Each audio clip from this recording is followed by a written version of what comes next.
Peaceful life, hidden sacrifices. Elena Whitmore had always been the kind of woman people quietly admired. She possessed a gentle beauty, a warm voice, and most notably, a pair of eyes that seemed to truly listen. But behind her calm, graceful smile was a deep inner world filled with silent sacrifices and forgotten dreams. In her youth, Elena had been a standout finance student at Stanford University. She once had the chance to work for a top investment firm and was invited to Switzerland for elite training. But then, at a college party, she met Thomas Whitmore, a man with a confident smile and ambitious eyes. He promised, "I'll build you a world where you'll never have to worry about a thing." At 23, that promise felt like a beautiful dream. Elena loved Thomas with complete trust, and soon, they were married. In the early years, she continued working, but when Claire was born, they agreed Elena would stay home, so that Thomas could focus fully on his career. Just like that, Elena stepped into the background. She became the heart of the household, quietly running everything behind the scenes. From breakfast and dinner, to bedtime stories, and managing doctor visits and school meetings.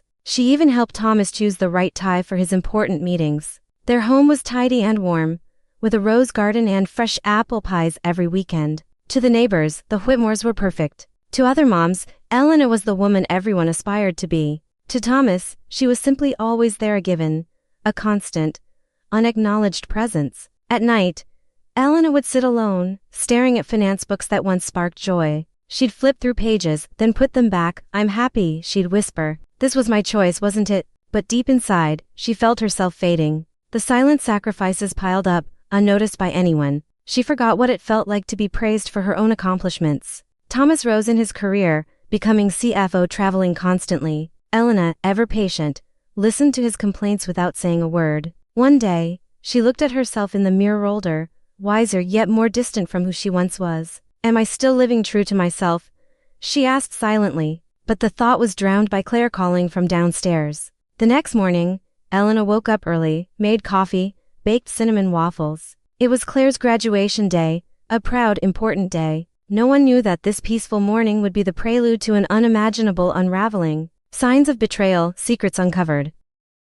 Claire's graduation ceremony was held in the Grand Hall of Rutherford Academy, the prestigious school Elena and her husband had worked so hard to send their daughter to. In the morning sunlight, rows of seats slowly filled with proud families and loved ones. Hydrangeas bloomed around the courtyard as soft piano music flowed from the speakers. Elena wore an olive green dress, simple, yet elegant. She got up early, styled her hair, wore heels she hadn't touched in years, and even dabbed on a few drops of her favorite perfume. Today wasn't just about witnessing her daughter graduate. It was about capturing a moment of growth, of family unity. Thomas would sit beside her, hand in hand, and they'd take photos together with Claire. At least, that's what Elena believed. Thomas was late, over 10 minutes into the ceremony. He slipped into a seat beside her. No apology, no smile, just silence. He wore a gray suit, crooked tie, and slightly disheveled hair. Elena leaned over and gently asked, "Are you okay?" Thomas nodded, eyes fixed on the stage. As the opening speech began, Elena noticed a faint scent from his jacket. A perfume that wasn't hers, sweet, sharp, unfamiliar. She frowned slightly, an unspoken unease rising within her, subtle, but undeniable. When Claire stepped onto the stage to receive her diploma, her eyes searched the crowd, lighting up when she saw her mother raise the camera. Elena smiled brightly, waving proudly at her daughter. She turned to share the moment with Thomas, only to find him looking down at his phone. A message on the screen read, "I miss you already, don't make me wait too long," with a red heart emoji. Elena froze. She said nothing, didn't breathe, her heart clenched painfully. She turned away, eyes following Claire's every step back to her seat. Everything around her blurred, applause sounded distant like from another world. After the ceremony, the crowd gathered outside for photos.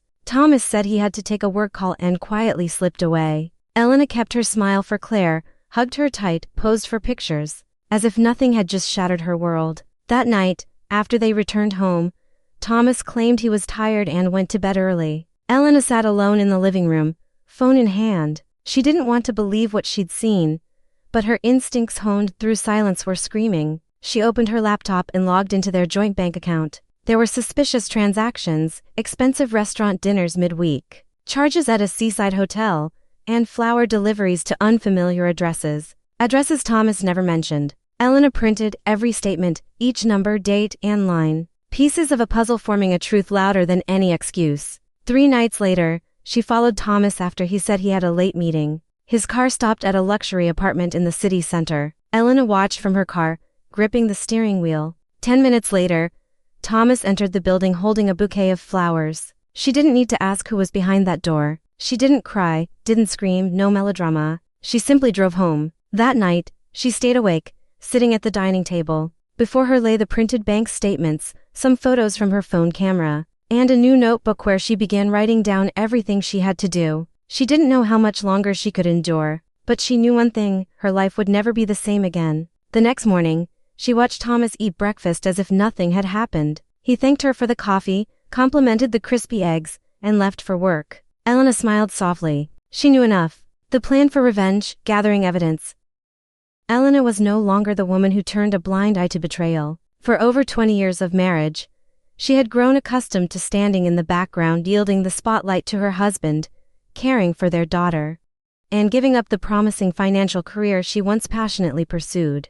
But the morning after witnessing Thomas enter that other woman's apartment, something inside her broke, not pain, but awakening. Elena decided, if he could deceive her after all she had sacrificed, then he did not deserve silence or a graceful exit. But she was not the type to scream, cry, or destroy things. She would do what she did best: gather data, analyze, strategize like the woman who once studied finance and worked on million-dollar deals. The first thing she did was hire a private investigator, a middle-aged man named Carter, whom her best friend Lydia had used during her complicated divorce 2 years earlier. Carter was quiet, extremely careful, and had reliable sources. Within a week of surveillance, he provided Elena with photos of Thomas and his mistress traveling, dining out, even walking out of a maternity clinic together. The last detail stunned Elena. The woman, Rachel Lockhart, was 14 years younger than Thomas and had once been an intern at his law firm. Now, she was not only Thomas's lover but also the owner of a secret account where Thomas had been transferring thousands of dollars each month. Elena printed every photo, annotating each detail: date, time, location, money transfer receipts. She did this not out of anger, but with the calmness of someone who knew exactly what she was doing and why. By day, she remained the gentle wife. By night, she was the woman building her path to escape a decaying marriage. She began probing into their assets. As a co-owner of their house and several investments, Elena quietly consulted a financial attorney. She did not reveal the whole truth but posed a hypothetical scenario.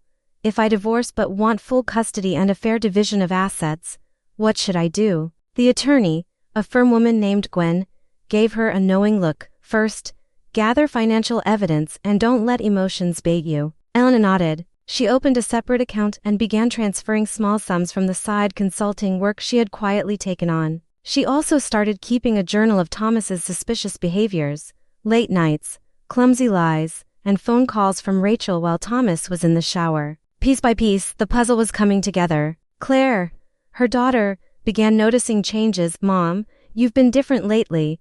Are you okay?" Claire asked one afternoon as they walked in the park. Elena smiled, gently brushing her daughter's hair. "I'm learning to love myself again, sweetheart." One day, Elena took another step. She secretly installed a small recording device in Thomas's car. The sweet nothings, promises about the future, and especially the recording where Thomas clearly mentioned hiding assets so Elena can't touch them, were all carefully saved, copied to a USB, and sent to attorney Gwen. Elena was no longer the wife waiting up late, no longer the woman consumed by doubt and guilt. She was preparing her checkmate. One night, when Thomas came home late, she waited not to scold. She handed him a glass of wine, smiled, and sat across from him under the soft candlelight. Thomas was surprised by her calm demeanor. He had no idea the wine was the opening act of a play Elena had been scripting for months with him in the starring role. "Elena, you've changed so much," he said. "You're alluring." She smiled. "Thank you. I think it's time I started living true to myself." Thomas raised an eyebrow. "Is there something you want to say?" She took a sip. "No, not tonight." But she knew the day was coming. And when it arrived, there would be no tears, only justice and rebirth. The blow at the graduation ceremony. That morning, the sky was a dull gray, as if reflecting Thomas's own state of mind. Elena had waited long enough. All the pieces were in place, and now it was time to strike. The meeting took place at the lawyer's office, not random, but a scene carefully staged by Elena. Thomas walked in, wearing his usual arrogant confidence, but something felt wrong. Opposite him sat not the quiet wife he remembered, but a sharp, calm, cold Elena. Attorney Gwyn stood up, shook his hand, and handed over a thick file. "We'll begin with asset division and custody, but first, you should see these documents." Photos with Rachel at a hotel, bank transfers, a familiar voice on tape, his own hiding assets. His hand trembled as he put the file down. "Elena, you had me followed." She didn't answer. She stared at him and said, "I trusted you for 20 years, now I trust the truth." The divorce was swift, with solid proof. Elena won custody and most of the shared assets. What shocked Thomas most, she had planned everything and he never saw it coming. Elena didn't return to their old house. She had a small lakeside apartment prepared simple but warm. From the balcony, she watched sunsets light she hadn't had time to enjoy in years. Claire moved in that tiny kitchen. A new life began, quiet, honest, filled with love. One night, Lydia brought wine and pastries. "You look beautiful, Elena, like you broke free." Elena laughed. "I didn't break free, I shattered the cage." Weeks later, Elena launched her own small financial consulting firm, her first personal creation. At a seminar for divorced women, she stood on stage and shared her story, not as sorrow, but strength. "You don't need someone to save you. You need to know you are the one who will walk yourself out of pain." Afterwards, a young woman approached, eyes red. "I was betrayed too. I didn't think I'd survive." Elena embraced her. "You're alive. You're still here. That means you're strong enough." From then on, Elena wasn't just a survivor. She was an inspiration through her real, lived story. One rainy afternoon, she saw Thomas from a far luxury car, tired eyes. Rachel was gone. The rumors were true. After the divorce cost him dearly, that relationship fell apart too. Elena just watched. No anger, no hatred. She knew the sweetest revenge isn't pain, it's living well. And she had done exactly that. Aftermath, rebirth and success. As time passed, old wounds gradually healed, leaving behind scars on Elena's heart, not painful anymore, just reminders. Strangely enough, it was those very scars that made her stronger than ever before. Her consulting firm, New Leaf Financial, began to gain recognition not just for its professional services, but for the inspiring story behind its founder. Elena didn't just help clients manage their finances. She held support sessions for women facing life crises, divorce, loss, sudden career changes. She didn't speak like a financial expert. She spoke from the heart of someone who had lived it. She knew the fear of opening a bank account after 20 years of dependence, and the confusion of managing the last bills in her wallet. She knew what it was like to lie awake at night, scared she couldn't provide for her child. She understood, and because she understood, she never judged. She simply listened, the very thing she once wished someone had done for her. Claire, her daughter, was changing every day. She was more mature, independent, and happier. One evening, over the smell of baked apple pie, Claire asked, "Mom, do you ever regret leaving Dad?" Elena paused, looking into her daughter's honest eyes. She waited. "No, I don't regret it," she said, "because if I hadn't left, I wouldn't be a better mother for you now." Claire hugged her. "Thank you, Mom." And in that moment, Elena knew she had made the right choice. Not everything was easy. Some days were tiring, some contracts failed. Some nights she cried in silence, not out of sadness, but because of the weight of everything she had carried. Every time, she wiped her own tears, made herself tea, and reminded herself, "I'm not the old Elena anymore." At a business conference, Elena met Mark, director of a nonprofit supporting women after divorce or abuse. They talked about mission, values, and what was still missing for women left behind. No one rushed, no one promised, they just shared stories over coffee. In Mark, she found a different kind of peace, not dramatic, just present.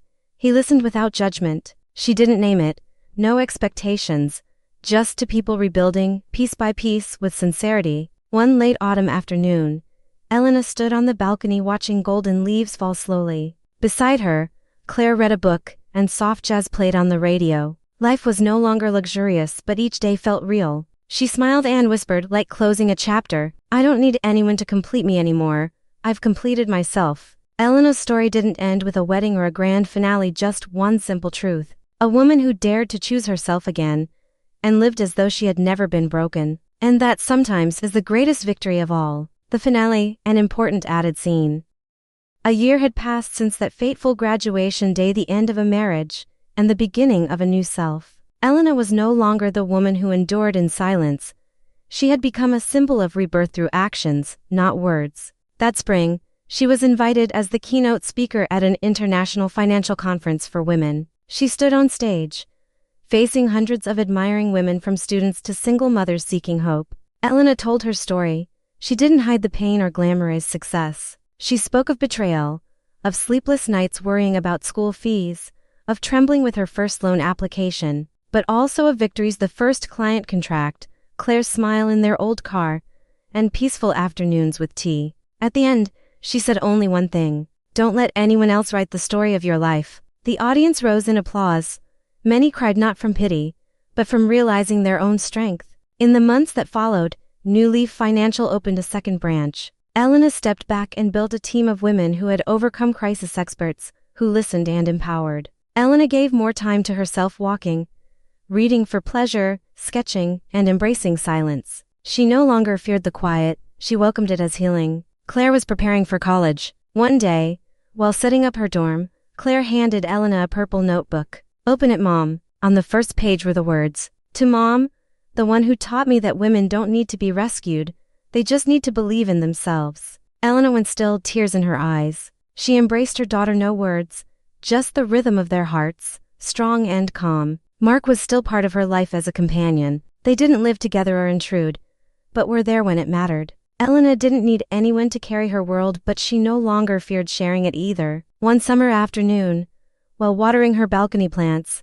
her phone buzzed. A message from an unknown number. "I'm sorry, Elena. I was wrong. Is there any chance for me to make it right? Thomas." She read the message and felt nothing, no anger, no pain, no resentment, just peace. She deleted the message not out of hate, but because it no longer mattered. She turned inside, played her favorite song, and kept watering the blooming lavender. Elena's story didn't end in a wedding, or a dramatic twist, but in quiet growth. She no longer needed to be loved to feel whole. She had learned to love herself. Sometimes new beginnings don't come from others, but from a single decision, to stop, change direction, and never look back.